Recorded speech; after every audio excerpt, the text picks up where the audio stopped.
Imagina un pasillo estrecho, húmedo, donde la luz del sol apenas se atreve a penetrar.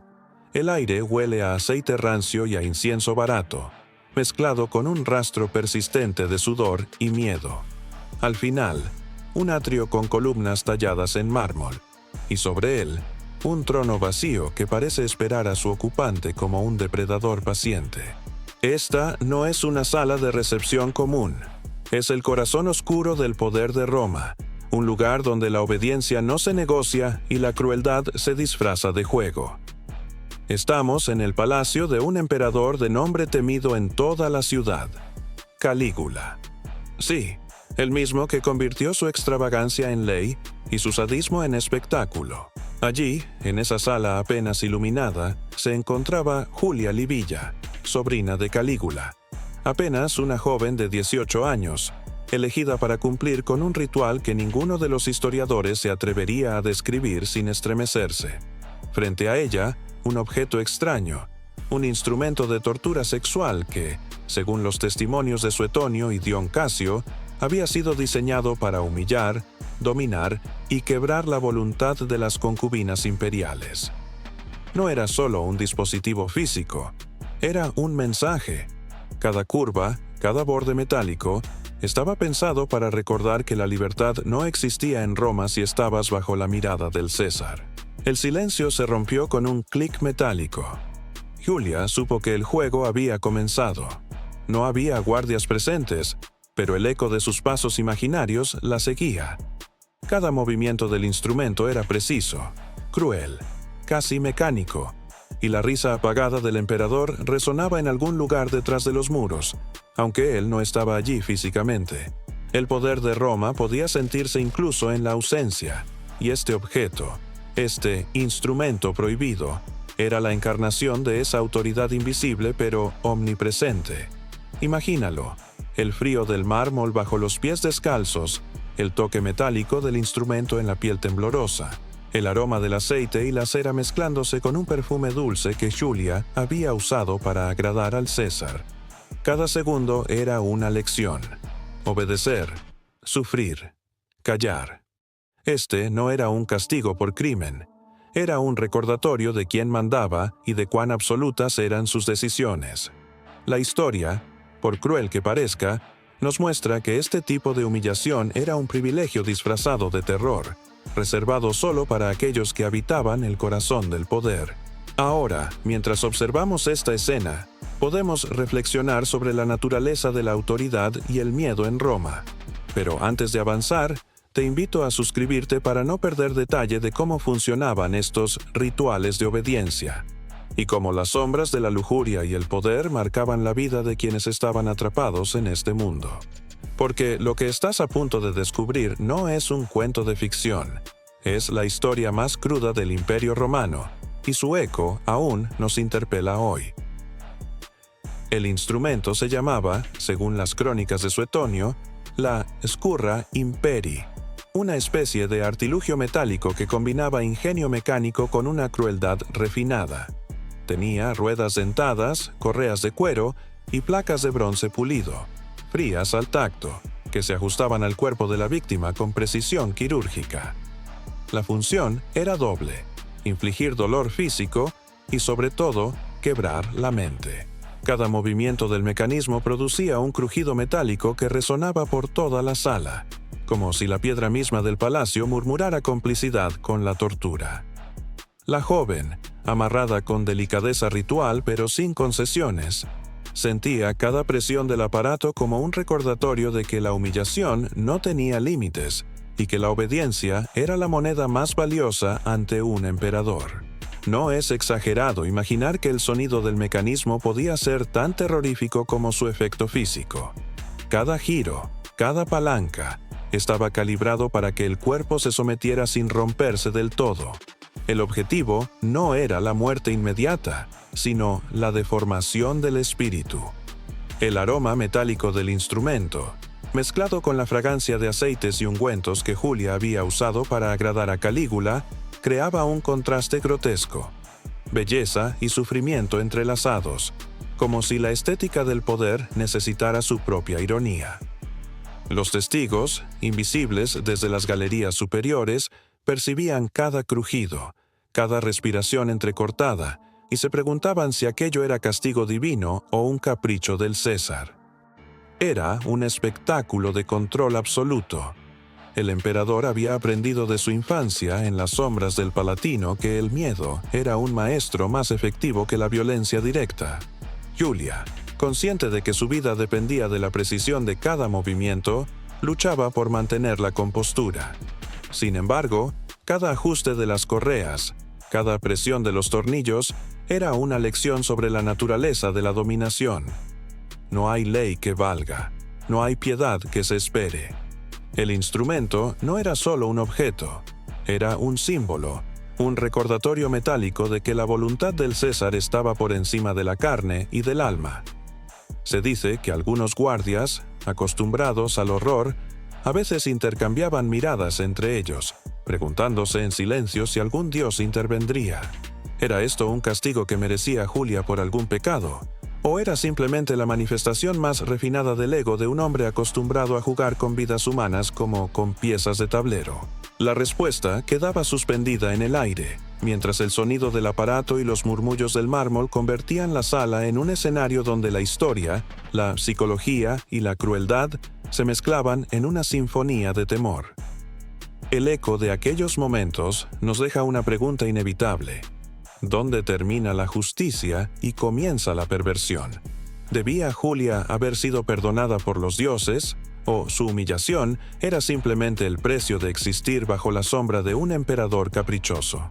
La sala, con sus aromas, sonidos y texturas, nos recuerda que en Roma la línea entre autoridad y sadismo era tan fina como el filo de un cuchillo, y que comprender este límite es entender la esencia misma del poder absoluto. Antes de que Julia se encontrara atrapada bajo las correas y ruedas de la Scurra Imperii, Roma ya había tejido su destino con hilos de traición, ambición y sangre. Nacida en el seno de la familia Julio Claudia, Julia era sobrina de Calígula, nieta de Germanicus, un hombre que evocaba gloria y tragedia por igual. Desde su infancia, la joven caminó entre palacios impregnados de poder y recelos, donde cada gesto, cada palabra, podía ser una trampa mortal. Su casa olía a pergaminos antiguos, a cera derretida de las lámparas y a la discreta fragancia de madres y nodrizas que intentaban protegerla de un mundo que no perdonaba la inocencia. El ascenso de Calígula al poder no trajo seguridad, sino una amenaza constante. Su reinado, como registran Suetonio y Dion Casio, estaba marcado por la paranoia y la crueldad caprichosa. Las concubinas y parientes femeninas de la familia imperial se encontraban atrapadas en un laberinto donde la obediencia era el único salvoconducto. Julia, a pesar de su juventud y astucia, no era inmune. Los rumores de conspiraciones, las miradas calculadoras de los guardianes del palacio y los susurros en los corredores de mármol la acompañaban como un viento frío y persistente. Cada reunión familiar era un juego de máscaras. Suetonio menciona que Calígula disfrutaba sometiendo a sus parientes a pruebas de lealtad que rozaban lo cruel, una mezcla de teatro psicológico y sadismo refinado. Julia entendió pronto que cualquier sonrisa podía ser vista como burla, cualquier silencio como desafío. Se le exigía ser perfecta, obediente, bella, encantadora y sobre todo invisible ante los caprichos del César, hasta que, inevitablemente, no lo era. El instrumento que más tarde la humillaría no apareció de la nada. Fue producto de la sofisticación obsesiva de un poder que necesitaba controlar no solo cuerpos, sino mentes. Cada corredera, cada engranaje, era una extensión del miedo que Calígula cultivaba desde su infancia, moldeando la psicología de su corte con la precisión de un maestro relojero y la crueldad de un alquimista de dolor. Julia llegó a esa sala tras años de observar, calcular y sobrevivir. Cada paso previo, cada encuentro con el César, cada gesto de sumisión y rebelión contenida, la habían preparado para la confrontación final. Incluso los pequeños detalles del palacio hablaban de la tensión que la rodeaba. Los candelabros emitían un crepitar inquietante, Los tapices absorbían los pasos y los susurros, y el eco de la historia se mezclaba con el olor de la cera caliente, los perfumes y la limpieza metálica de la Scurra Imperi. Roma no era solo un lugar de mármol y poder, era un escenario donde la estrategia psicológica y la crueldad se convertían en rituales cotidianos. En ese contexto, Julia no era una víctima aislada. Era un ejemplo de la fragilidad humana frente al capricho absoluto. Cada gesto de su vida previa, cada intento de adaptación y cada mirada cautelosa hacia su tío emperador habían dibujado el mapa que la condujo a la sala de humillación. Entender su historia es entender Roma, un imperio donde la sangre, la astucia y la obediencia coexistían con la belleza y el arte, y donde incluso la risa de un César podía presagiar el terror más íntimo. Roma no era solo mármol, columnas y toga. Era un tablero de ajedrez en el que cada movimiento podía costar la vida.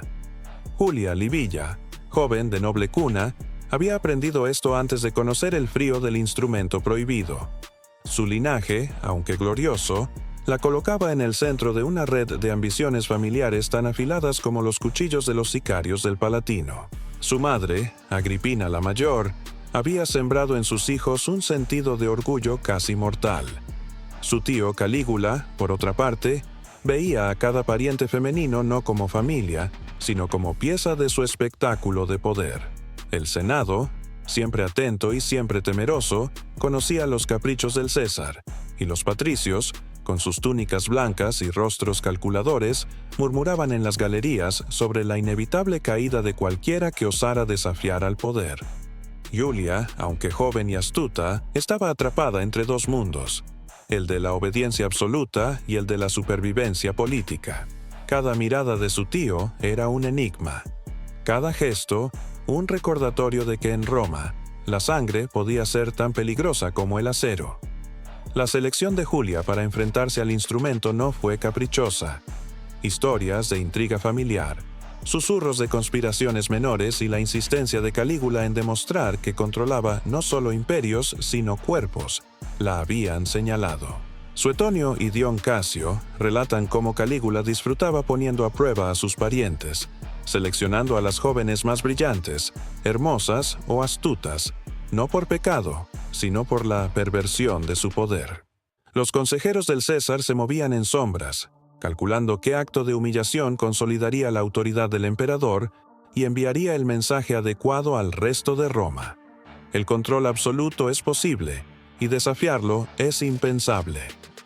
La preparación para el ritual incluía vigilancia constante, ensayos sutiles de obediencia y un intrincado juego de favores y amenazas.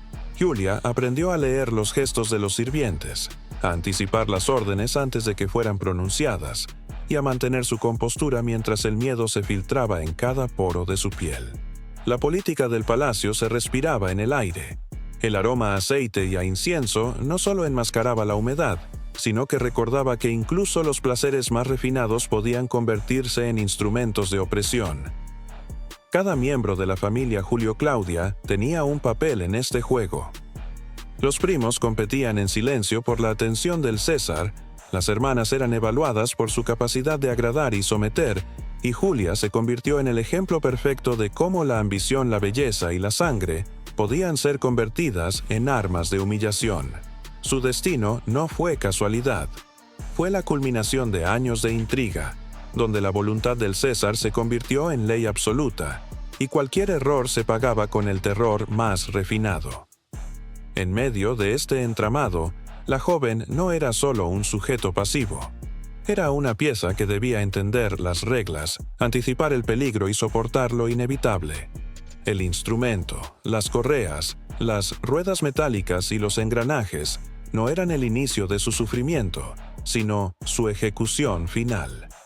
La política, el cálculo y la traición familiar habían preparado cada paso que la llevó al mármol frío de la sala de humillación, donde la lección de Roma sobre poder, miedo y obediencia alcanzaría su clímax.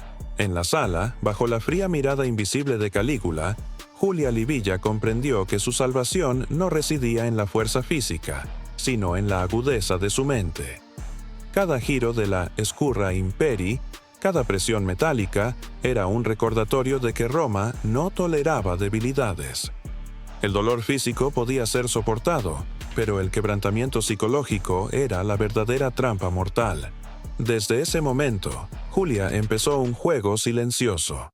Observar, anticipar, engañar al instrumento con su respiración, su postura, cada músculo controlado como si fuera un músico afinando un violín en un concierto donde la única nota posible era la obediencia. El olor metálico del instrumento se mezclaba con la fragancia de los aceites que intentaban suavizar la piel, creando un contraste grotesco entre placer y tortura. El frío del mármol bajo sus pies descalzos se infiltraba en sus huesos, y cada crujido mecánico resonaba como un tambor de guerra en su mente. Julia se aferró a recuerdos de su infancia, de la risa de sus nodrizas, de las enseñanzas de su madre, que incluso en la opresión más absoluta, la inteligencia podía ser un escudo invisible. Suetonio menciona que algunas concubinas lograban prolongar la tortura sin quebrarse, usando la mente como fortaleza, y Julia aplicaba esa estrategia con precisión desesperada. No era solo resistencia, era negociación silenciosa con el miedo. Cada movimiento del aparato era calculado, y cada reacción suya se convertía en un mensaje al César. Obedezco, pero sigo siendo consciente. La ironía del momento no escapaba a la mente de la joven. Estaba siendo dominada por un objeto inventado para humillar, pero la verdadera lucha ocurría en la frontera entre su voluntad y el control absoluto del emperador. Su cuerpo sufría, sí, pero su mente comenzaba a adaptarse, a crear pequeñas grietas de autonomía que ningún engranaje podía destruir. Los sonidos del palacio parecían intensificarse, el susurro de los sirvientes, el eco de pasos lejanos, el crujido de candelabros. Todo era parte del espectáculo, parte de la lección de poder que Calígula disfrutaba impartiendo. Y sin embargo, Julia halló momentos de calma interna, usando la visualización y la memoria de gestos afectuosos para amortiguar el horror. Cada segundo era un ejercicio de concentración absoluta. Un mal paso, una respiración incorrecta, un temblor visible, y la humillación habría alcanzado un nuevo nivel. La mente, más que la carne, se convirtió en su arma secreta. La joven comprendió que su supervivencia dependía de transformar el miedo en estrategia, el dolor en disciplina, la humillación en conocimiento sobre el poder absoluto. Era una lección brutal sobre cómo la psicología humana podía resistir incluso los horrores más refinados. La inteligencia podía ser el único mecanismo capaz de desafiar, aunque sea parcialmente, la voluntad de un César obsesionado con el control total. Desde las galerías superiores del palacio, las sombras de los guardias y consejeros observaban con una mezcla de fascinación y temor.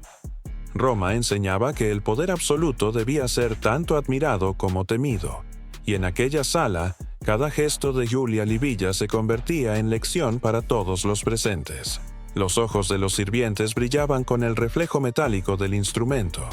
Algunos temblaban, otros intercambiaban miradas cargadas de silencio, preguntándose si algún día serían ellos quienes ocuparan ese trono de humillación. El aire estaba impregnado de un olor que mezclaba sudor, aceite rancio y cera derretida, mientras los ecos metálicos del aparato resonaban contra el mármol como un tambor anunciando la inevitabilidad del destino. Cada crujido era escuchado por los que se escondían detrás de cortinas y columnas, y cada respiración entrecortada de Julia se convertía en un recordatorio de la fragilidad humana frente a la voluntad del César. Dion Casio menciona que Calígula disfrutaba creando este tipo de espectáculos silenciosos, donde la tensión psicológica era mucho más poderosa que la violencia directa. Un recordatorio de que incluso la presencia ausente del emperador podía humillar y controlar. Las concubinas más jóvenes, testigos obligadas de aquel ritual, aprendían rápidamente las reglas no escritas del palacio, la obediencia absoluta, la anticipación de deseos y caprichos, y el temor constante de caer en desgracia. Los murmullos apenas perceptibles entre los sirvientes y guardias reforzaban la sensación de que la humillación no era solo personal, sino un espectáculo educativo para todos los que se encontraban bajo la sombra del César. La combinación de miedo, vigilancia y estética del sufrimiento transformaba cada instante en una lección de poder absoluto, una coreografía donde cada movimiento, cada respiración, estaba sujeto a interpretación y juicio. El frío del mármol y la dureza del metal del instrumento no eran los únicos elementos que castigaban. La conciencia de ser observada convertía la mente de Julia en un campo de batalla. Cada gesto calculado, cada respiración contenida, cada sutil inclinación de la cabeza, era un acto de supervivencia psicológica frente a ojos invisibles y expectativas invisibles. Un recordatorio de que Roma no se construía solo sobre conquistas militares, sino sobre el control del cuerpo y la mente de quienes habitaban el palacio. Incluso los consejeros, hombres acostumbrados a la intriga y al cálculo político, sentían un escalofrío. Ellos entendían que este instrumento no era solo un medio de humillación, era una declaración de autoridad absoluta, un mensaje para todo el imperio. La música metálica del aparato y el aroma del aceite y la cera no solo servían para disciplinar a Julia, sino para recordar a todos que en Roma, la obediencia era un teatro donde el espectador podía ser el siguiente protagonista de la tragedia. Antes de los mármoles fríos y los engranajes metálicos, antes del crujido del instrumento prohibido y del sudor mezclado con aceites, Julia Livilla ya había aprendido las primeras lecciones de supervivencia bajo la sombra del poder. Su infancia transcurrió entre jardines perfumados y corredores silenciosos entre nodrizas cariñosas y tutores estrictos, donde la educación no solo incluía lectura, música y danza, sino un conocimiento más insidioso. La naturaleza humana, el cálculo del miedo y la anticipación de caprichos que podían cambiar la vida en un instante. El palacio se desplegaba como un mundo en miniatura de guerras, alianzas y traiciones.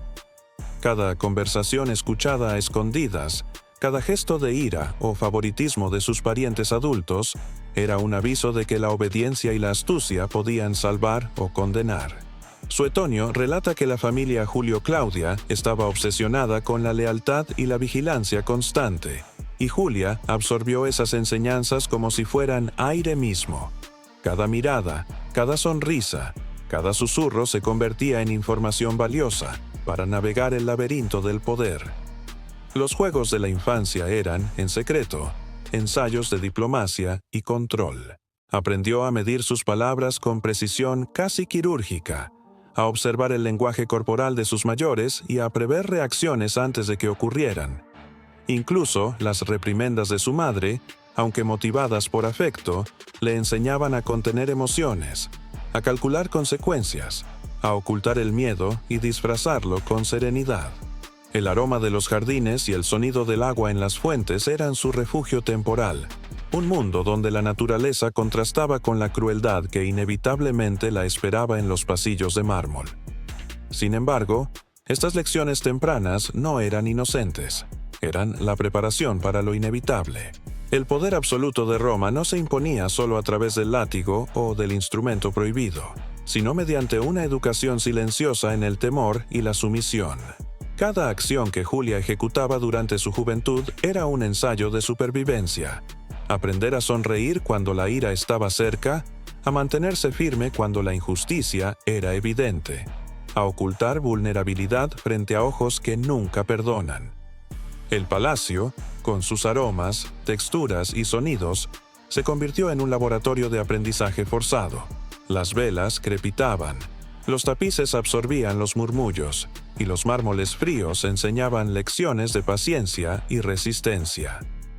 Cada experiencia, por pequeña que pareciera, moldeaba la mente de Julia, preparándola para enfrentar no solo el instrumento prohibido, sino cualquier forma de dominación que pudiera surgir bajo la sombra del César. Al comprender la infancia de Julia, vemos que la humillación que sufrió más tarde no fue un accidente. Fue la culminación de años de preparación sutil, un entrenamiento involuntario en la estrategia de supervivencia psicológica y emocional. Roma enseñaba a sus jóvenes, especialmente a las mujeres de la familia imperial, que la mente debía ser más fuerte que el cuerpo, y que solo quien dominara ambas podía resistir la voluntad absoluta del emperador.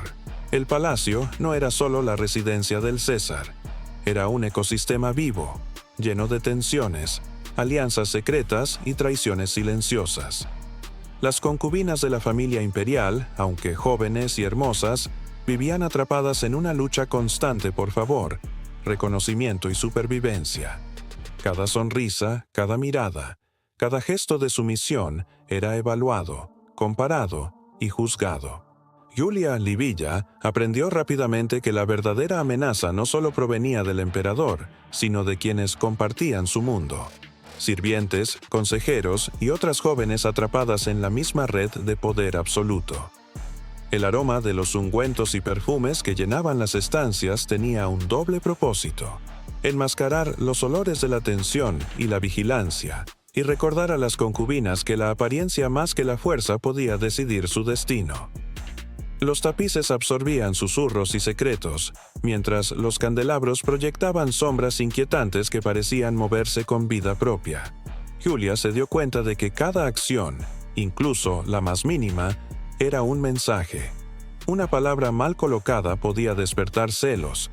Una atención indebida podía interpretarse como desafío. La psicología del miedo estaba tan presente como la belleza de los mármoles y la decoración del palacio. Los sirvientes, invisibles en su trabajo cotidiano, eran en realidad agentes de información. Cada paso, cada gesto, cada entrega de aceite o vestimenta podía convertirse en evidencia de desobediencia o de favoritismo. Julia aprendió a leer estos signos. La demora intencionada en traer un perfume, un asentimiento demasiado rápido de un sirviente experimentado, o una mirada furtiva de las demás concubinas eran señales que marcaban quién tenía influencia y quién estaba destinado a la humillación. En este entorno, la selección de Julia para enfrentarse al instrumento prohibido no fue un accidente ni un capricho. Fue un resultado lógico de la política interna del palacio. Su belleza, su inteligencia y su habilidad para resistir la presión la convirtieron en un blanco perfecto. Un ejemplo vivo de cómo la obediencia debía ser llevada al extremo y de cómo la mente podía ser desafiada incluso más allá del cuerpo. Cada movimiento de la Scurra Imperii no solo castigaba a Julia, enseñaba a todas las concubinas la lección que Roma exigía. La vigilancia constante y la sumisión absoluta eran la moneda de supervivencia. El crujido metálico del instrumento resonaba por los corredores, un recordatorio del orden brutal que gobernaba aquel lugar. Las otras jóvenes observaban desde la distancia, temblando entre miedo y admiración, comprendiendo que cualquier descuido podía traer la misma humillación. Los murmullos y susurros se mezclaban con el sonido de la maquinaria, creando un ambiente donde la tensión, el olor y la estética del dolor formaban una lección en vivo sobre poder absoluto y control psicológico. La corte de sombras no era solo testigo, era parte del ritual. Cada gesto de Julia, cada respiración contenida, cada intento de mantener su dignidad se convirtió en un espejo para todos los presentes. La lección de que en Roma incluso la nobleza podía ser subordinada y que la astucia, la inteligencia y la resistencia psicológica eran tan necesarias como la obediencia física. El mármol bajo los pies de Julia parecía absorber cada gota de su miedo, cada latido de su corazón acelerado. La Scurra Imperii, brillante y fría, giraba lentamente, cada engranaje produciendo un sonido metálico que reverberaba por la sala como un tambor marcando el ritmo de la dominación. La joven respiraba con dificultad, consciente de que cada movimiento del aparato, cada presión calculada, estaba diseñado no para destruir, sino para doblegar, para enseñarle a la carne y a la mente que la obediencia absoluta era la única salvación posible bajo el imperio de un César caprichoso. El tacto del metal sobre su piel era insidioso.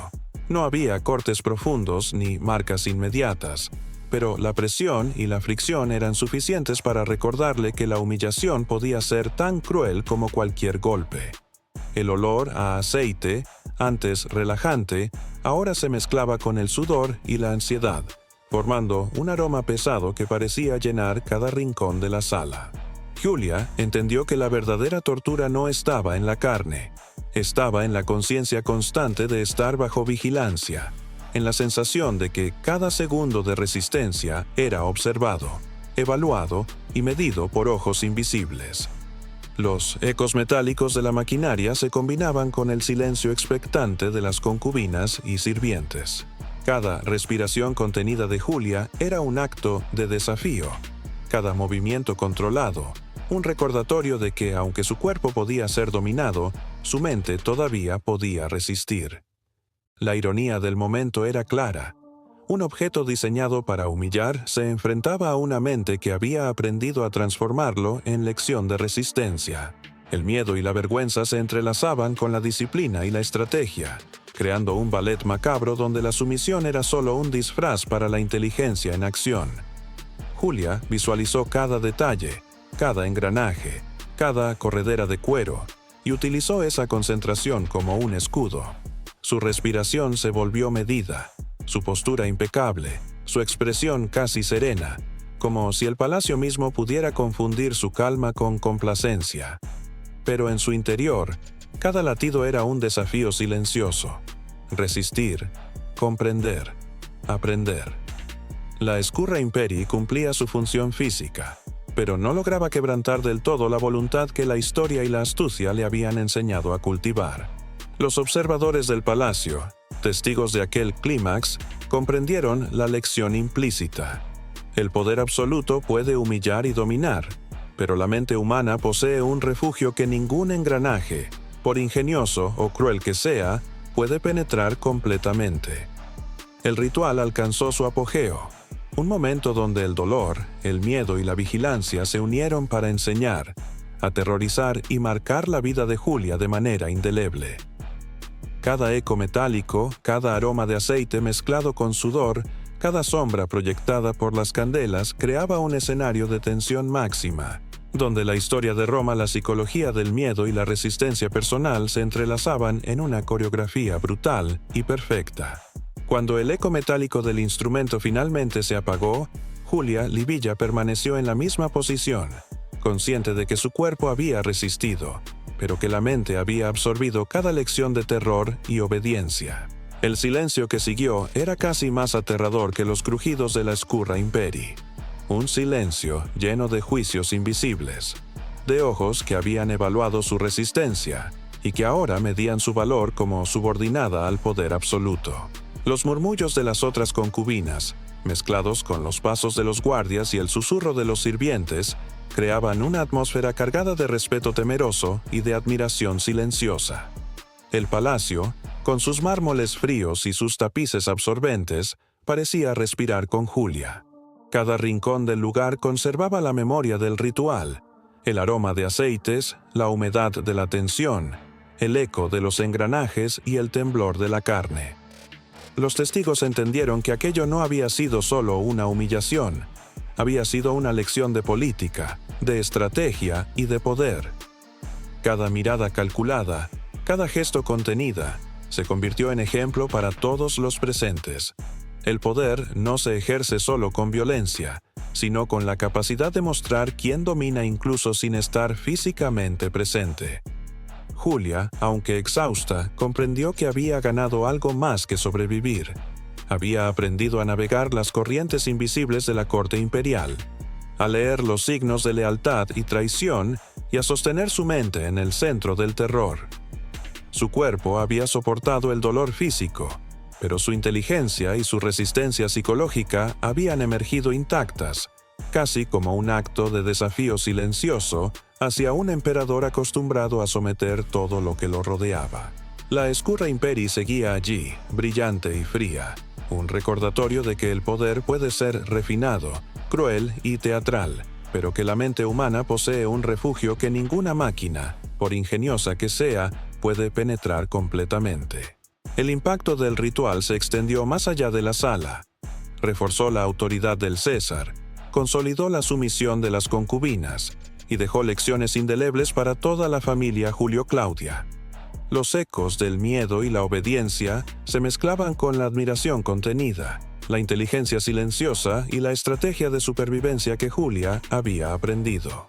La historia del instrumento prohibido no era solo un relato de humillación, era una crónica de poder absoluto, de ingenio, de miedo y de resistencia. Hoy, siglos después, la Scurra Imperii y el Palacio de Calígula nos recuerdan algo esencial sobre Roma. La historia del imperio no se escribió solo con conquistas y batallas, sino con el dominio del miedo, la psicología y la obediencia. Julia Livilla sobrevivió, y su resistencia mental se convirtió en testimonio de la fuerza humana frente a la crueldad más refinada. Cada engranaje metálico, cada crujido, cada sombra proyectada por las candelas, era un mensaje que iba más allá del dolor físico. Enseñaba cómo el poder absoluto se sostiene y cómo la mente puede resistirlo. El legado de este ritual nos obliga a reflexionar sobre la naturaleza del poder y la vulnerabilidad. La humillación, el control y la vigilancia eran herramientas de la política imperial, y su efecto trascendía la carne para moldear la mente y la conducta de quienes vivían bajo el mismo techo que un emperador caprichoso. Julia se convirtió en ejemplo de cómo la astucia, la inteligencia y la resiliencia mental podían convertir un instrumento de tortura en una lección de supervivencia y estrategia. Roma, con su mármol, su perfume y su sangre, nos recuerda que la historia más cruda puede enseñarnos sobre la mente humana, sobre el poder, sobre el miedo y sobre la resistencia. Lo que ocurrió en aquella sala con aquel instrumento prohibido no es solo un episodio de la crueldad de un hombre. Es un espejo de cómo la ambición, la vigilancia y la estrategia moldean destinos, y cómo incluso en los momentos de mayor humillación, la mente puede encontrar un refugio que ningún engranaje metálico puede destruir.